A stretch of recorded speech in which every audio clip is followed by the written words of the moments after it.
buena. A veces uno dice, oye, me he comprado una casa buena. Y cuando habla que esa casa es buena, habla de que sus cimientos están súper bien.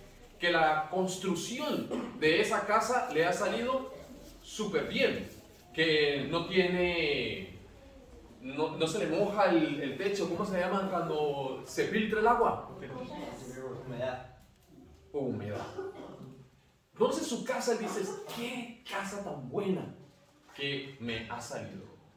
Pero también a veces dice, pero me agrada mi casa, me agrada estar en ese lugar.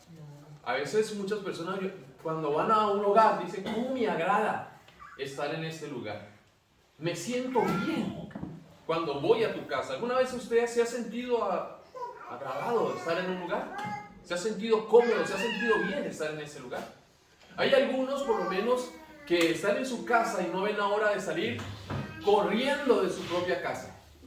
O salen del trabajo y empiezan a dar vueltas con tal de no llegar a su propia casa porque no se sienten agradados. No le agrada su propia casa, no le agrada el ambiente posible de su casa.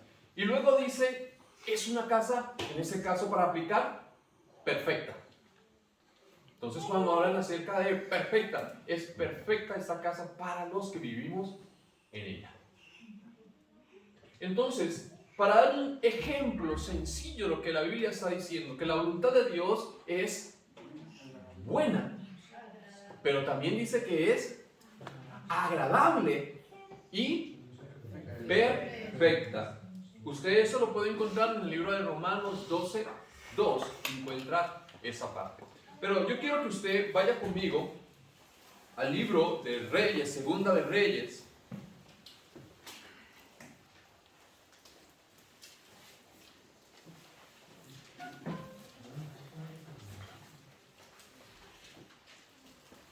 Segunda de Reyes 20. Segunda de Reyes 20 está después de Segunda de Reyes 19. ¿Lo encuentra rápido?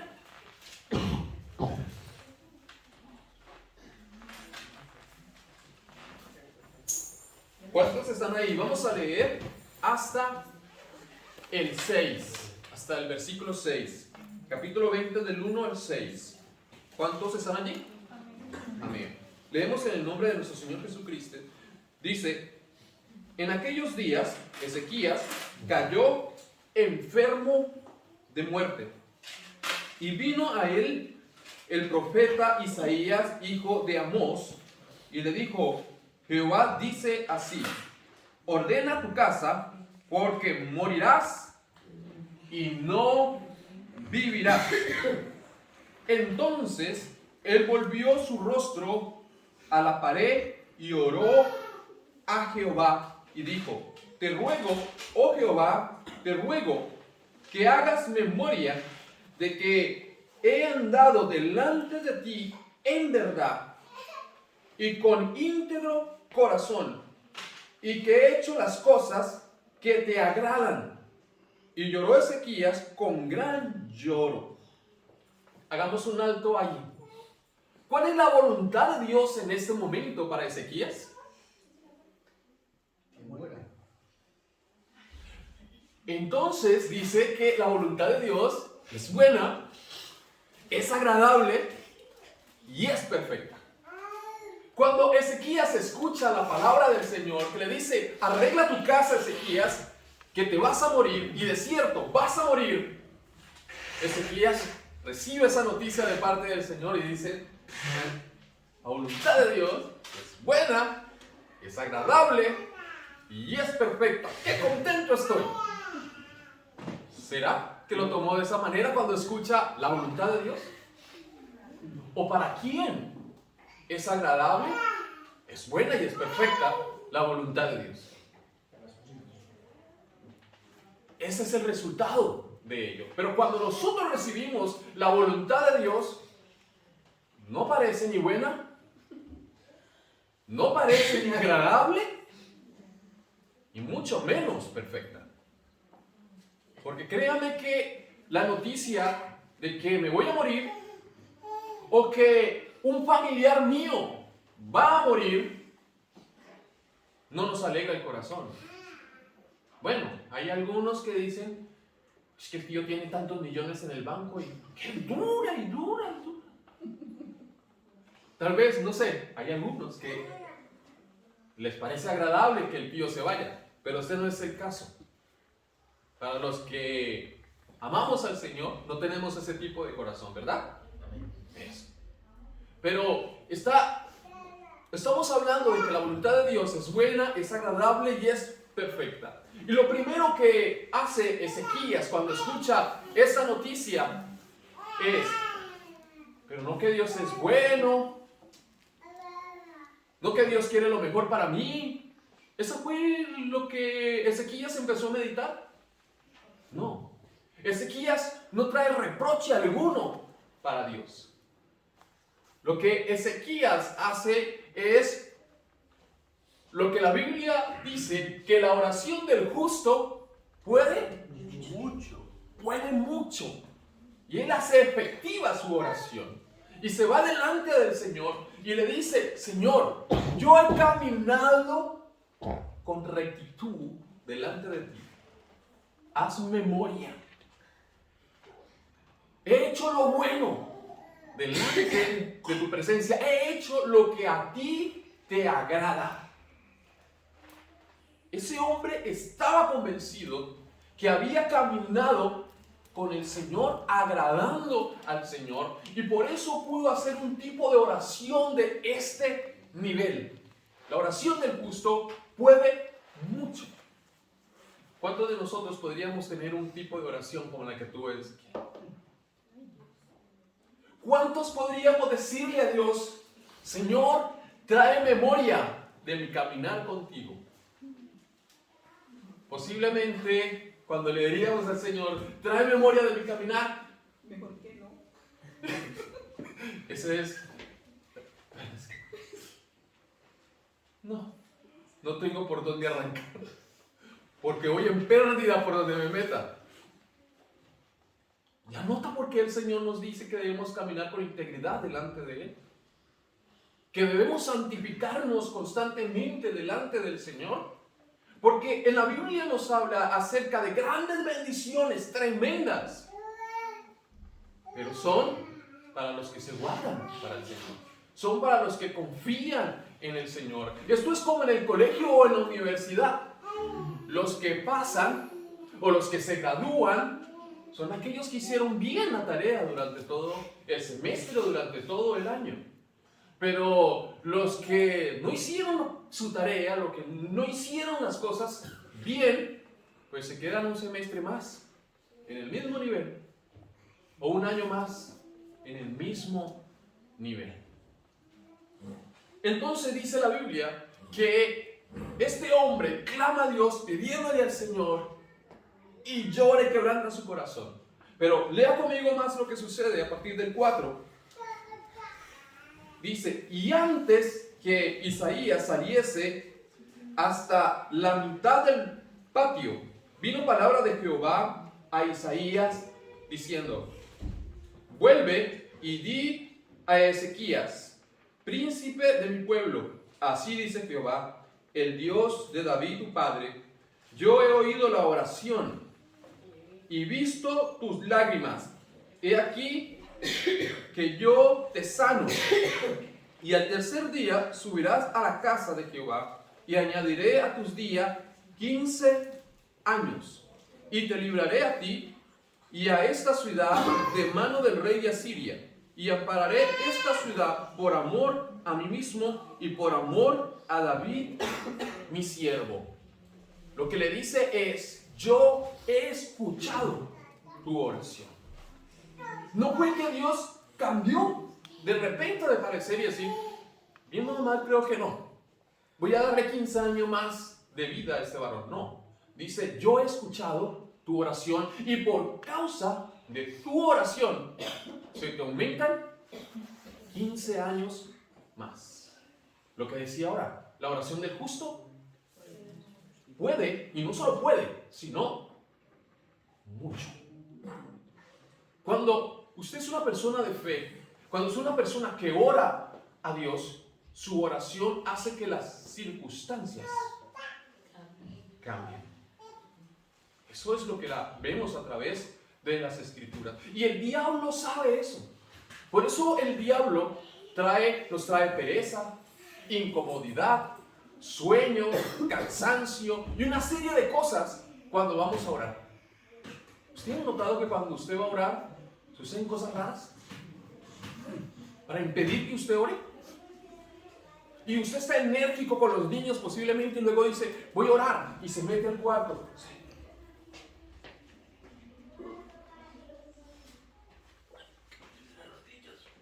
Y le coge dolor por todos lados. Y se va a la cama y prende el celular. Y se ve una cantidad de videos. Sin sueño y sin nada. ¿Pero qué pasó? El enemigo es así. Porque sabe que su oración es poderosa. Y quiere evitar que usted use esa arma tan tremenda que el Señor le ha dado. Pero luego vamos a mirar, porque acabamos de decir que la voluntad de Dios es buena, es agradable y es perfecta, ¿verdad? Pero vamos a ver por qué el Señor le dijo a Ezequías que le venía la muerte. Quiero que usted lea conmigo el 12.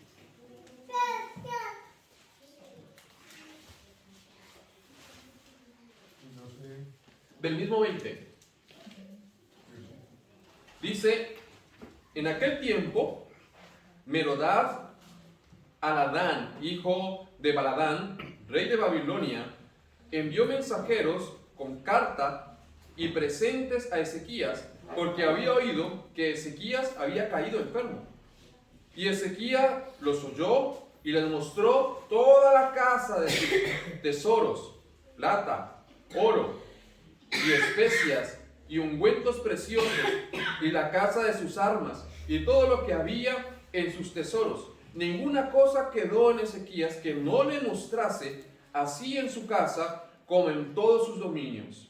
Entonces el profeta Isaías vino al rey Ezequías y le dijo, ¿qué dijeron aquellos varones y de dónde vinieron a ti? Y Ezequías le respondió, de lejanas tierras han venido de Babilonia. Y él le volvió a decir, ¿qué vieron en tu casa? Y Ezequías respondió, vieron todo lo que había en mi casa. Nada quedó en mis tesoros que no le mostrase. Entonces Isaías dijo a Ezequías, oye palabra de Jehová, he aquí vienen días en que todo lo que está en tu casa y todo lo que tus padres han atesorado hasta hoy será llevado a Babilonia, sin quedar nada, dijo Jehová. Quiero que lea conmigo el 18.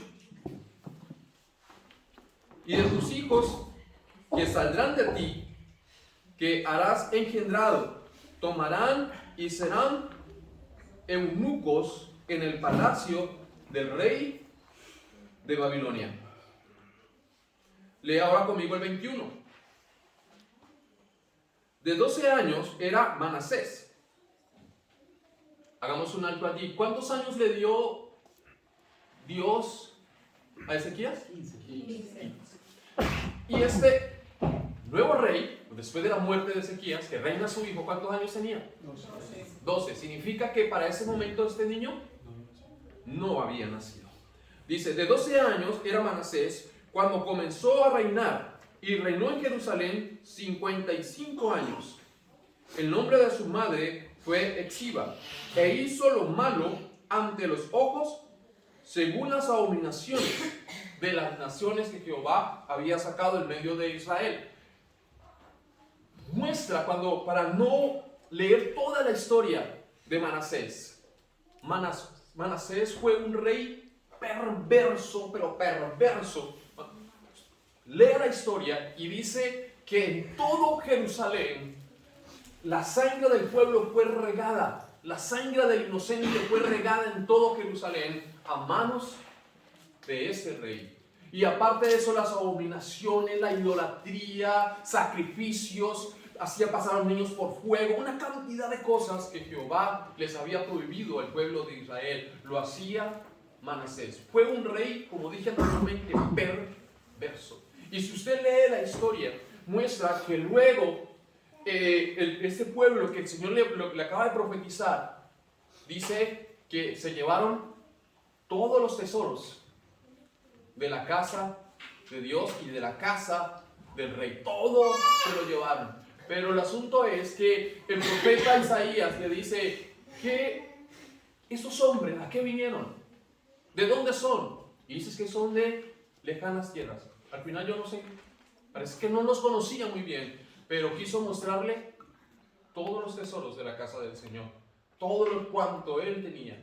Pero porque ya estaba sano, pudo darse todas esas caminatas. Pero si hubiese estado enfermo, que dice que estaba enfermo a muerte, no había tenido las suficientes fuerzas para llevarlos al tour, ¿verdad? Ni tampoco había tenido este hijo malvado, que luego fue la causa de la destrucción del pueblo de Israel. Luego dice la Biblia que hubo un rey en Israel mucho mejor que el rey David. ¿Ustedes habían escuchado eso? Que dice que ni antes de este rey, ni después de este rey, hubo uno como él. Y fue el nieto de Manasés. Impresiona porque dice que a pesar de que este hombre había hecho lo bueno, lo perfecto, había agradado el corazón del Señor, no fue suficiente para que la ira de Dios se quitara en medio de tanta maldad que había causado Manasés. Y yo ese pedacito, mientras lo estaba leyendo, yo decía: Señor, esto es como las flores. Que hay hombres que golpean a sus mujeres, insultan a sus mujeres y luego piensan que a través de un ramo de flores se va a quitar el dolor de los insultos o el morado del golpe. O a veces nos pasa a nosotros, que después de cometer tantas cosas delante del Señor, pensamos que a través de un ayuno o una oración, todo está perfecto para volver otra vez a caer en lo mismo. Pero no es lo que a Dios le quita el enojo. La Biblia dice que David era conforme al corazón de Jehová, y era porque cuando David cometía cosas, se apartaba de ellas y no las volvía a hacer. Y el asunto aquí es que a pesar de que hubo un rey que indujo al pueblo a hacer lo bueno, pero nomás fue que este rey muriera. Y luego el segundo rey volvió juntamente con el pueblo a encaminarse en la maldad y en el pecado, en lo que Dios aborrecía. Yo quiero que usted lea ahora conmigo el libro de Génesis 22.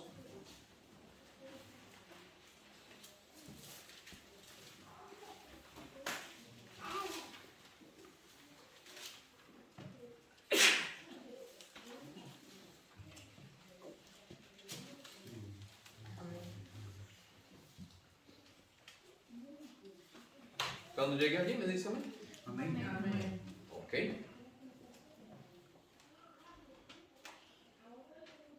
Dice del 1 al 3.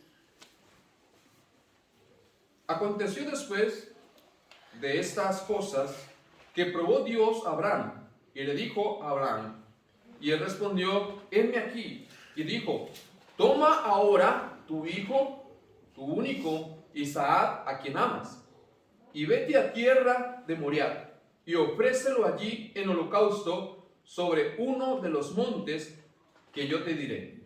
Y Abraham se levantó muy de mañana, y alabartó su asno, y tomó consigo 2 siervos suyos, y a Isaac su hijo, y cortó leña para el holocausto, y se levantó y se fue al lugar que Dios le dijo. Seguimos, la voluntad de Dios es agradable, es buena y perfecta. Y Dios le dice a Abraham: Abraham, sacrifícame a tu Isaac, sacrifícame a tu único hijo, sacrifícame a ese hijo que tú amas tanto. Y ese, cuando habla la Biblia de sacrificar, era poder llevar a ese niño una leña, luego desgollar al niño y colocarlo sobre la leña para que éste fuera consumido en holocausto, en olor grato a Dios. Entonces, todas estas cosas pasaban por la mente de Abraham. Lo que Dios le había ordenado, tú vas a sacrificar a tu hijo, lo vas a desgollar y luego lo vas a ver cómo se quema en la leña. Qué agradable es, qué perfecto es cuando Dios nos ordena cosas, ¿no? Alegra el corazón. Pero yo miro a un Abraham que escucha estas noticias y dice que al otro día madrugó, buscó la leña, el holocausto, que era su hijo, y se fue al lugar donde Dios lo había enviado. ¿Cuántos de ustedes, cuando escuchan este tipo de noticias, madrugan? ¿Cuántos madrugan a hacer la obra del Señor, a hacerle caso a Dios? Contentos, ese día no pueden ni dormir. Creo que es como difícil esa parte de aquí. Si solo cuando nos hablan acerca de sacrifícame tus 4 de la mañana. Cuando el Señor dice levántate a las 4 de la mañana a orar, sacrifícame tus 4 de la mañana. Ay, sí. Y más en esos tiempos, ¿no? Qué duro queda sacrificar las 4 de la mañana o las 5 de la mañana para uno colocarse de rodillas delante del Señor y que no hay calefacción. Como decía un varón, el frío me da, me pega duro. Y ahora, algo más allá que lo que el Señor le está pidiendo es su hijo.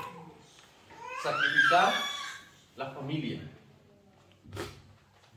Colocar a un lado la familia y colocar a Dios en primer lugar.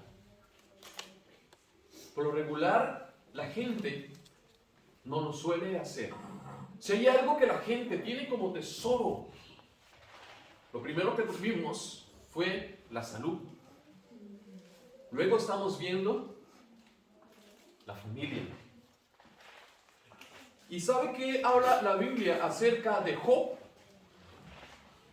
Satanás, dice la Biblia, cuando le dijo a Dios, toca a Job, toca lo que tiene y verás cómo blasfema delante de ti. ¿Han leído ese texto? Desde Job 2, cuando lo dice, toca lo que tiene Job y verás cómo blasfema delante de ti. ¿Y qué fue lo que Satanás le tocó? Los hijos. Le tocó la familia. Le tocó las finanzas porque acabó con su ganado y con todo lo que tenía. Y también le tocó la salud. Pero aún dice la Biblia que este hombre se guardó en integridad delante del Señor. Pero a mí lo que más me llama la atención es cómo Satanás conoce al ser humano. Dice, tócale lo que él tiene, lo que él cree que es suyo, lo que cree que es su propiedad, y verás cómo blasfema delante de ti. Cuando la relación no va como muy bien, usted ve que la gente deja de orar, dejan de buscar de Dios. Cuando los hijos están como muy rebeldes y toda esa cuestión y trae tristeza al corazón, la gente deja de buscar de Dios. Cuando en el empleo no les está yendo bien o la finanza no les está yendo bien, la gente deja de buscar de Dios. Se entristece tanto y siente que el culpable de esa situación es Dios. Y como Dios es el culpable, entonces Él ahora va a llevar toda la circunstancia, todo el peso de la ley va a caer sobre Jehová. Ahora no le adora. ¿Y quién va a sufrir aquí? Pues Dios. A veces tomamos esa actitud tan incorrecta o tan inmadura, sabiendo que Dios sigue siendo Dios. Así sea que ni usted ni yo le adoremos. Antes de usted existir, Él ya era Dios. Usted y yo sin Dios no somos absolutamente nada. Dice la Biblia que el pueblo que conoce a Dios se esfuerza y actúa. Cuando usted conoce a Dios, usted se esfuerza y actúa. Entonces, este texto está diciendo que Abraham, que es llamado el padre de la fe, escucha a Dios diciéndole, sacrifícame a tu hijo, y este hombre sin nada madruga, coge su siervo y se va al lugar de sacrificio. Pero vamos a seguir leyendo lo que la Biblia nos dice. Lea conmigo el 5.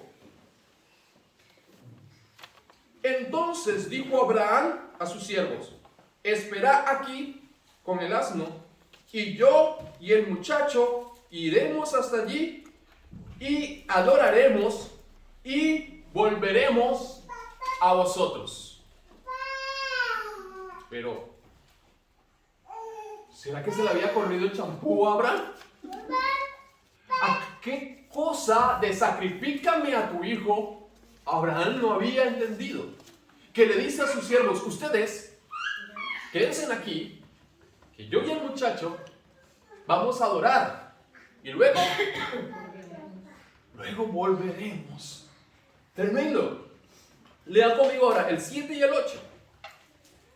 Entonces habló Isaac a Abraham su padre y dijo, Padre mío. Y él respondió, heme aquí, mi hijo. Y él dijo, he aquí el fuego y la leña, mas ¿dónde está el cordero para el holocausto?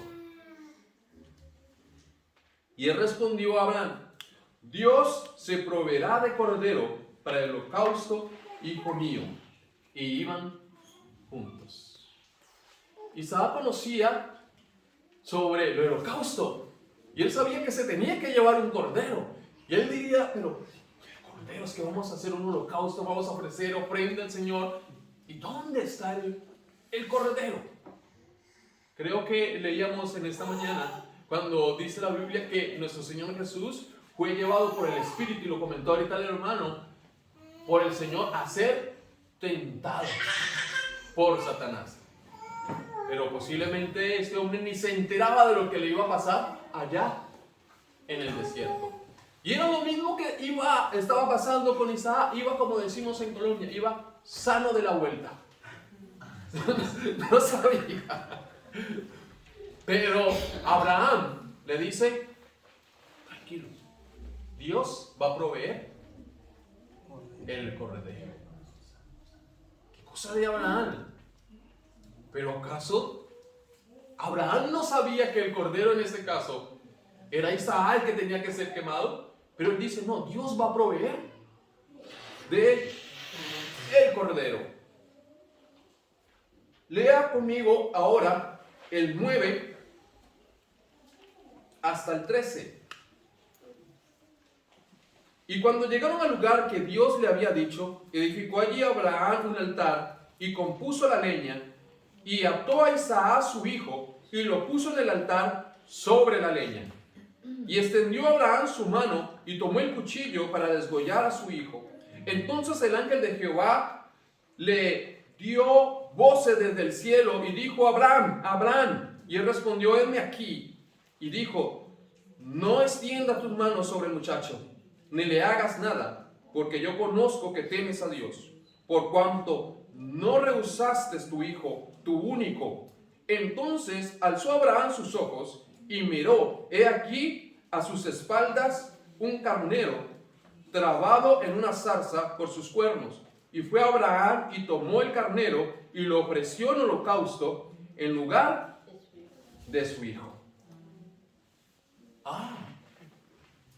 Le ha dicho, Dios va a proveer la ofrenda. ¿Y lo hizo o no lo hizo? Dios lo hizo. Lea ahora conmigo. No, solo voy a parapasear más bien para no entrar en más lectura. Dice luego que Abraham llega donde sus siervos se reúnen y se van. Como Abraham también le había dicho a ellos, yo y el muchacho vendremos a ustedes y nos iremos. Pero ¿por qué Abraham estaba tan convencido que estas cosas iban a suceder. Ahora lea conmigo en el libro de Génesis 17, vamos hacia atrás.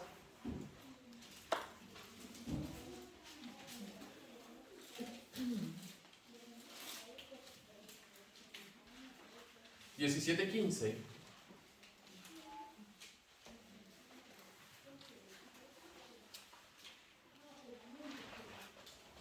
Dice, y dijo también Dios a Abraham, a Sarai, tu mujer, no llamarás Sarai, mas Sara será su nombre. Y la bendeciré, y también te daré de ella hijos. Si la bendeciré, y vendrá a ser madre de naciones, de reyes, de pueblos, vendrán de ella. Entonces Abraham se postró sobre su rostro y se rió y dijo en su corazón, ¿a hombre de 100 años ha de nacer hijos? Y Sara ya de 90 años ha de concebir. Y dijo Abraham, el 19, pasemos al 19, y respondió Dios, ciertamente Sara, tu mujer, te dará a luz un hijo, y llamarás su nombre Isaac, y confirmaré mi pacto con él, como pacto perpetuo, para sus descendientes después de él. Abraham sabía algo y estaba convencido, este padre de la fe era el que tenía una promesa de parte de Dios. Cuando Abraham iba hacia el holocausto, al sacrificio de su hijo, Abraham lo único que podría decir dentro de su corazón era, yo no sé, pero sobre este muchacho hay una promesa, que él va a ser padre de multitudes, que de su lomo van a salir reyes. Y era un niño que todavía esas cosas no habían pasado sobre él. Y él tal vez decía, yo no sé si cuando yo lo desgolle, luego y se sea consumido, de las mismas cenizas Dios lo va a volver a levantar. Pero sé que cuando de allá yo baje, voy a bajar con mi muchacho, porque Dios me lo dio y me ha prometido. ¿Alguno de ustedes puede constantemente delante del Señor aferrarse a lo que Dios le ha prometido? Y a pesar de que usted siente que se los están arrebatando, usted poder entregarlo y poder decir, no lo sé, pero eso va a volver a mis manos porque es mío, Dios me lo dio. Es lo que Dios está esperando de cada uno de nosotros, en medio de toda situación, en medio de toda circunstancia. Cuando usted ve que prácticamente las cosas ya se le han escapado a usted, usted poder aferrarse y decir, yo no sé Dios cómo lo va a hacer, pero Él me lo prometió y Él lo va a cumplir.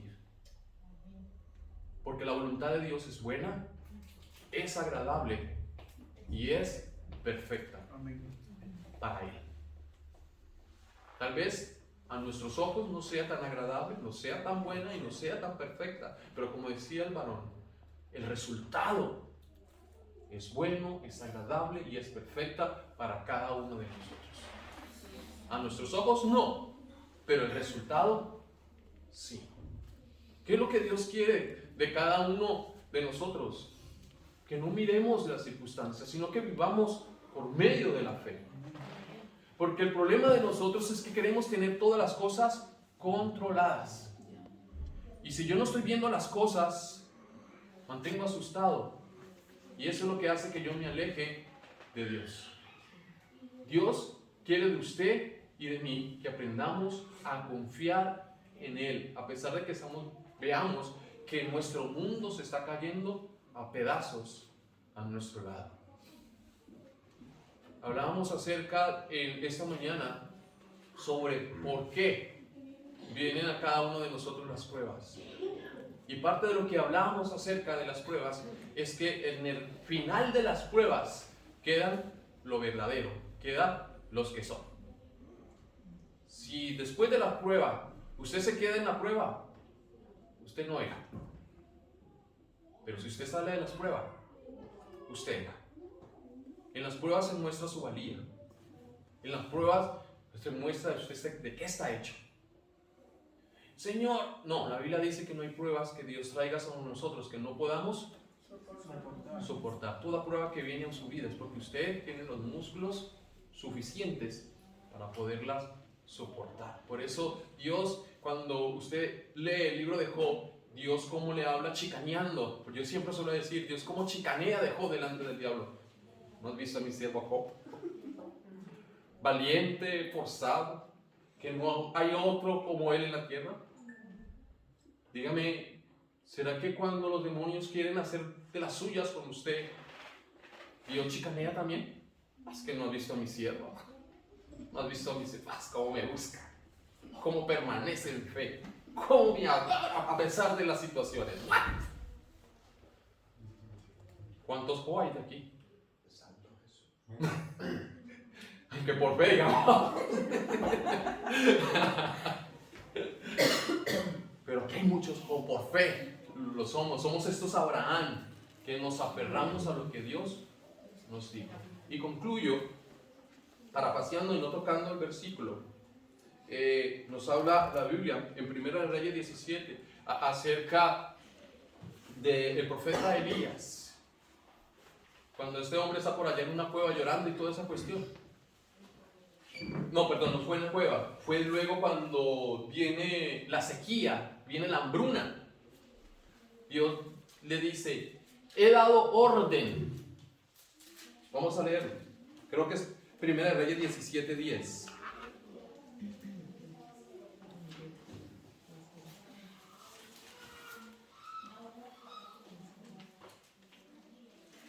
¿Alguien lo puede leer, por favor? 1 Reyes 17:10. Amén. Entonces él se levantó y se fue a Serepta. Y cuando llegó a la puerta de la ciudad, he aquí una mujer viuda que estaba allí recogiendo leña. Perdón, varón, del 8 al 9. 8 y 9. 17 del 8 al 9. Ajá, 17, 8 y 9. Vino luego a él palabra de Jehová diciendo, levántate y vete a Serepta de Sidón y mora allí. Y he aquí yo he dado orden allí a una mujer viuda que te sustente. Entonces él se levantó y se fue a Serepta, y cuando llegó a la puerta de la ciudad, he aquí una mujer viuda que estaba allí recogiendo leña, y él la llamó y le dijo, te ruego que me traigas un poco de agua en un vaso para que beba. Y yendo ella para traérsela, él la volvió a llamar y le dijo, te ruego que me traigas también un bocado de pan en tu mano. Y ella respondió, vive Jehová tu Dios, que yo no tengo pan cocido, solamente un puñado de harina tengo en la tinaja, y un poco de aceite en una vasija. Y ahora recogía 2 leños para entrar y prepararlo para mí y para mi hijo, para que lo comamos y nos dejemos morir. Pero luego lo que el Señor le dice, he dado orden a una mujer para que te sostenga. ¿Cómo, en qué situación está esta mujer? En el mundo. Viuda, con un hijo, tenía un puñadito de harina. Y luego dice, esto, lo que me alcanza es para hacerme una tortita. Y morir. Y morir. Y Dios le ha dado orden a una persona, como dice el varón, que está en la inmunda, para que sostenga a un grandulón. Qué raro, ¿no? Que cuando usted está en situaciones tan tremendas, es que le vienen muchas cosas. Le grita por allá la tía de Colombia, mi hija, estoy en una situación para que me envíe 50 euros.